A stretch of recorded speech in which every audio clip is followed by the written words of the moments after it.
Mayweather and Pacquiao leave the ring on Saturday night. Both will have taken some pretty hard punches to the head. The question is, will there be any long-term effects? Action News anchor Beth Fisher went inside the lab to see what scientists are learning. There are over 500 fighters participating in the study at the Lou Rouveau Center for Brain Health. Now, we don't know if Mayweather and Pacquiao are participating in the study, but we do know that Pacquiao donated his half of the weigh-in money to the center for this very study.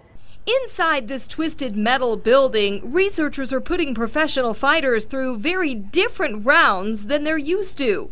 I can't do it.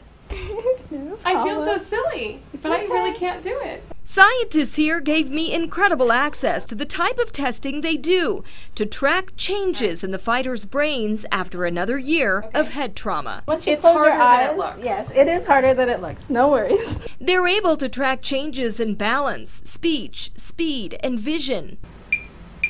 RHSDK. And they even see measurable changes in the size of the brains themselves, even after the fighters leave the sport. You can see all these nooks and crannies. The brain, in some sense, is just shrinking up. And that is somebody who's had a lot of fights. But they don't see the changes in every fighter, and that may be the most interesting part. Researchers want to know why. Could diet, genetics, or even rest between fights help protect some fighters' brains? We've come up with a formula, for example, that puts in factors such as their age, the number of fights they've had, the volumes of the brain.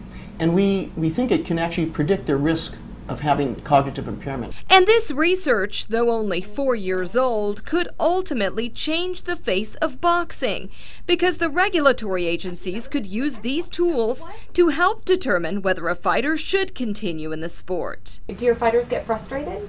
They tend to be competitive. That competitiveness might just keep boxers in the ring, but these tests could help them know when it's time for the last bell.